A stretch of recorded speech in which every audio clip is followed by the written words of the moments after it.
The unshakable power of being alone can often feel like an overwhelming truth.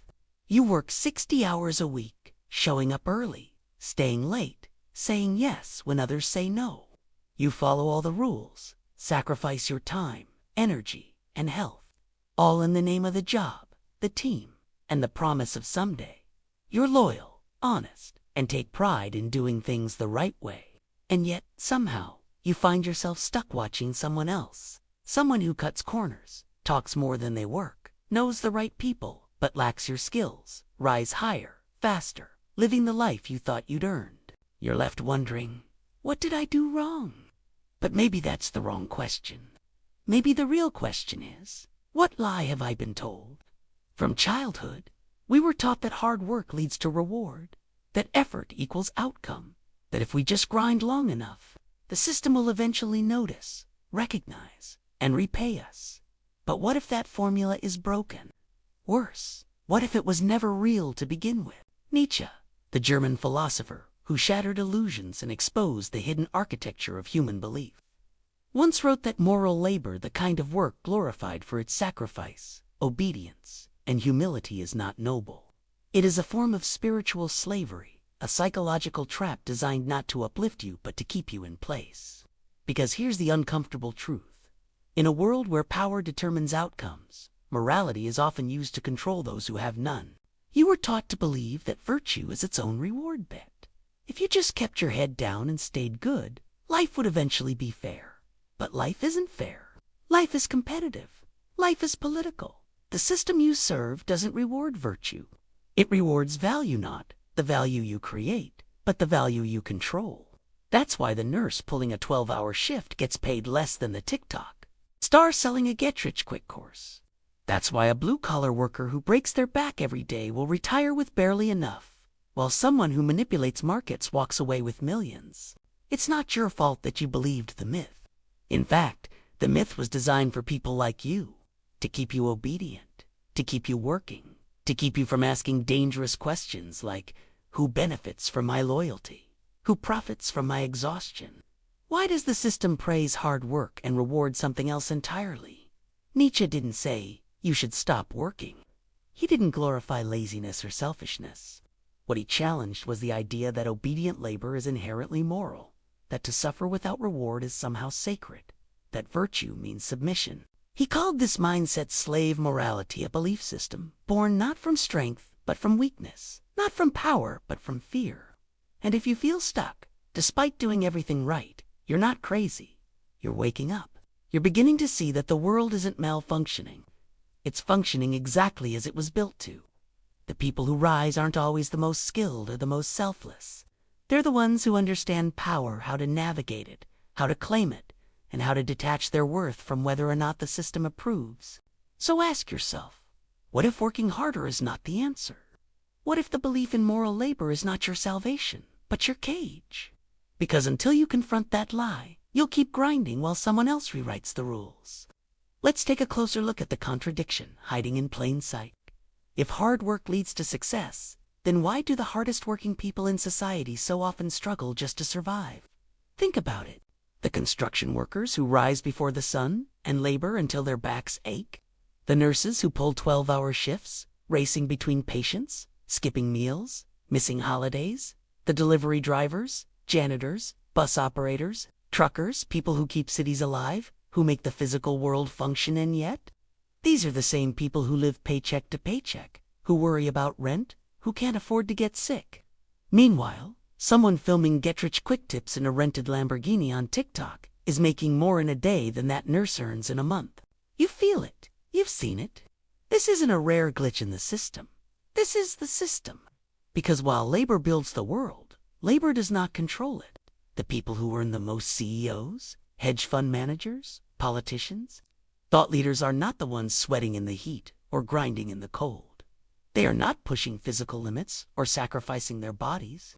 They operate in a different domain entirely, the domain of leverage, perception, and control. They don't just work. They position, they influence, they own. Let's be brutally honest. We've built a world where value isn't rewarded based on effort, but based on power. A world where controlling capital, networks, and narratives pays far more than producing anything tangible. And that world is by design. It's tempting to think this is unfair, that there's been some kind of mistake. But again, this isn't a malfunction. This is how the game has been set up for centuries. Because physical labor, no matter how honest, can be replaced, automated, outsourced, devalued. But control over resources, over people, over ideas is scalable. The nurse can only treat one patient at a time. The investor can move billions with a single click, and the system favors scale. And here's where the lie of moral labor becomes especially cruel. We've been conditioned to believe that suffering is noble, that endurance is honorable, that those who serve quietly, who sacrifice without complaint, are the moral backbone of society, and they are. But morality doesn't pay the bills. Praise doesn't build wealth. And sacrifice doesn't automatically translate into influence. While the working class is told to keep their head down and be grateful, those at the top are trained in strategy, in law, in manipulation, in capital acquisition. They are taught not to serve, but to manage, not to endure, but to dominate. They learn the rules, and then they learn how to rewrite them. So ask yourself, if moral labor is so righteous, so essential, why doesn't it come with power? Why are the most indispensable workers also the most disposable? Why does society preach the value of hard work, then funnel the rewards elsewhere? Nietzsche would say it's because the moral system itself was crafted by the powerful, not to liberate the masses, but to pacify them. It teaches obedience, not sovereignty, self-sacrifice, not self-assertion. It glorifies submission, then punishes those who dare to question the hierarchy. That's why the lie persists, because it benefits those in charge. Because it keeps people striving, hoping, and working for a reward that never comes. Because the promise of someday is the most effective chain ever forged. So the question becomes clear. If hard work doesn't lead to power, then what does? And more importantly, are you willing to unlearn the lie you were raised to believe? To understand how this lie took hold? Why the world continues to reward manipulation over merit, perception over perseverance. We have to go deeper. We have to look at the foundation of the values we've been taught to live by. And for that, we turn to Friedrich Nietzsche. Nietzsche didn't see morality as a universal good. He saw it as a weapon created, shaped, and deployed by those in power to serve their own ends. In his eyes, what we call morality isn't truth, it's strategy. He drew a sharp line between two competing moral systems, master morality and slave morality. Master morality is born from strength. It celebrates ambition, boldness, creativity, and the will to shape the world. It does not wait for permission. It does not ask to be recognized. It declares its own value. The one who holds master morality defines good by what enhances their power, their freedom, their capacity to build and command. Strength is not seen as a threat, it is a virtue. And virtue is whatever affirms life, power, and possibility. But slave morality, that's different. Slave morality is born from weakness. It emerges from those who cannot compete on the battlefield of power. So they redefine the rules. They claim that humility is superior to strength, that obedience is nobler than dominance, that suffering is a sign of moral purity. In this system, the qualities that once defined weakness are reframed as virtues, because it's the only way the powerless can find dignity in a world they cannot control. And here's the trap. Once this moral code spreads, it becomes sacred, untouchable. It's no longer seen as a strategy for survival. It's taught as absolute truth. This is how moral labor came to be praised: the idea that good people sacrifice, that honorable people serve, that virtue lies in doing your duty, expecting nothing in return. We romanticize the worker who never complains, who always says yes, who puts the needs of others before their own, without realizing that this narrative serves those who benefit from their silence. Nietzsche would tell you, you are not rewarded for your morality. You are pacified by it. You're praised for being dependable, promoted for being manageable, rewarded not to empower you but to keep you from asking questions. The system throws you a title, a plaque, a raise just big enough to keep you hopeful, just small enough to keep you dependent. And all the while, the true currency, ownership, control, power remains out of reach. So why does this belief still hold so much power? Why do millions of people still cling to the promise that suffering equals virtue, that sacrifice will be seen, that obedience will be rewarded? Because the story is beautiful, because it gives meaning to pain, because it allows people to endure unfairness without confronting it. Slave morality survives not because it is true, but because it is comforting. And comfort is a powerful sedative.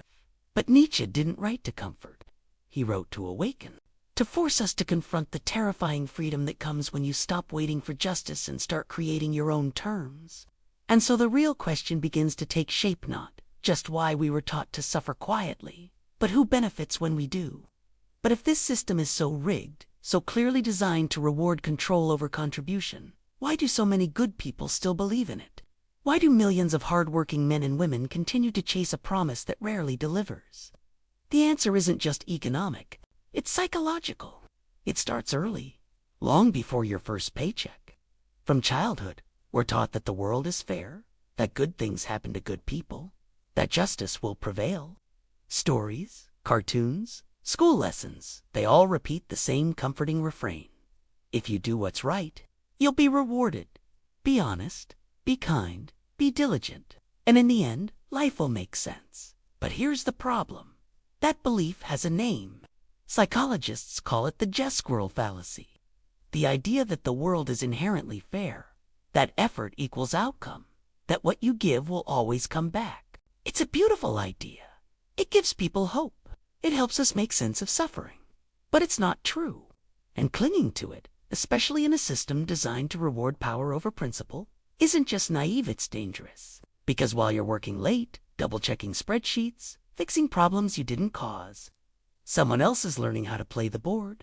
While you're saying yes, being polite, taking on the extra shift, someone else is building alliances, studying leverage, understanding exactly how to make the system work for them. You believe you're being moral. They're being strategic. And in this world, strategy wins. That's why the engineer who keeps the servers running gets laid off, while the reputation advisor with political connections gets promoted. That's why the nurse loses her weekend bonus, but the hospital's PR budget doubles. You've been taught to trust the latter. They were taught how to skip steps. And here's where it gets cruel. The system doesn't just fail to reward hard work. It uses your belief in fairness to keep you locked in place. The longer you wait for your virtue to be noticed, the easier you are to control. Because people who believe in justice don't rebel. They don't demand more. They keep waiting for recognition, for fairness, for someday, but someday never comes. This isn't just about money. It's about mindset, about understanding that if you keep showing up with the wrong map, you'll never reach the right destination. The rules you were taught were designed to produce good workers, not powerful people. Because the people who taught them to you, they understood the game. They just needed someone else to keep playing it. So if the world isn't fair, if virtue doesn't lead to victory, then what does? How do you survive without becoming ruthless? How do you move forward without losing your soul? The answer isn't to abandon morality. It's to stop worshiping it, to stop treating sacrifice like a strategy, to realize that good intentions are not a plan, that in a world built on power, understanding power is part of being good. Because when you open your eyes to the truth that fairness is not a guarantee, but a story we've been sold to keep us quiet, then you can finally begin to write your own. Not a story of blind sacrifice, but of conscious strength. Not obedience, but ownership. Not waiting for the world to change, but learning how to change your place in it. So what do you do once you've seen the lie? Once you realize that waiting to be rewarded for your obedience is a dead end? You don't throw away your morals. You redefine what strength looks like. This is the mistake many make when they first wake up. They think the only alternative to being exploited is becoming heartless. But Nietzsche didn't preach cruelty. He wasn't telling you to abandon integrity. He was telling you to stop confusing submission with virtue. His solution wasn't to destroy morality, but to overcome the morality of weakness. To become someone who doesn't just follow rules, but writes new ones. Someone who doesn't need permission to live with purpose. In Nietzsche's words, that person is the Bermensch, the overman. Not a tyrant, not a villain, but a fully realized individual, a creator of values. Someone who walks away from systems that no longer serve them and builds something better in their place. The Bermensch doesn't sit quietly hoping to be seen. He defines his own meaning. He doesn't wait to be promoted. He creates impact on his terms. He understands the system but isn't enslaved by it. He knows when to play the game and when to change the board. He understands that power isn't evil. It's necessary. Not power over others, but power over yourself, your direction, your destiny. You've seen these people in real life. The entrepreneur who walked away from a stable job to build something bold. The investor who turned rejection into innovation. The builder who stopped asking for permission and started taking risks. Think about Elon Musk, fired from the company he helped create, dismissed by others as reckless, until he built an empire on vision, conviction, and the refusal to be ruled by fear. What separates these people isn't just talent or luck, it's mindset. They didn't wait for the system to validate them. They stopped asking, when will they see my worth? And started asking, why am I giving them that power in the first place? That shift from waiting to creating, from submitting to owning, that's the path Nietzsche pointed to. That's what it means to step out of the cage of moral labor. But here's the hard truth. Escaping that cage means letting go of something deeply comfortably your attachment to being seen as good. It means being willing to disappoint people who benefit from your silence. It means being willing to stand alone for a time while you build a new foundation. That takes more than confidence. It takes courage. Because true strength isn't about domination. It's about authorship. About writing a life that aligns with your deepest values. Not the values handed to you by a system designed to keep you docile. This isn't about becoming selfish. It's about becoming sovereign. So ask yourself, what would happen if you stopped waiting to be rewarded and started rewarding yourself with the life you actually want? What would it look like to stop asking for a seat at the table and start building your own? You don't have to become ruthless, but you do have to become responsible for your own power. Because once you realize the system won't save you, the only path forward is to stop being a servant of it and start becoming the author of something greater. So what does action look like after the awakening? After you've seen through the illusion of moral labor? After you've stopped waiting for fairness? After you've chosen not to abandon morality, but to reclaim your power? What's next? It starts with understanding this. Kindness is not weakness, but strategic kindness that's strength. Too often, people confuse being good with being passive. They think saying yes, avoiding conflict, and putting others first makes them virtuous. But Nietzsche would say morality without consciousness is just obedience in disguise. The goal is not to become cold or manipulative, it's to become conscious. To learn how to move through the world with both a moral compass and a survival strategy. Strategic kindness means knowing when to help and when to walk away.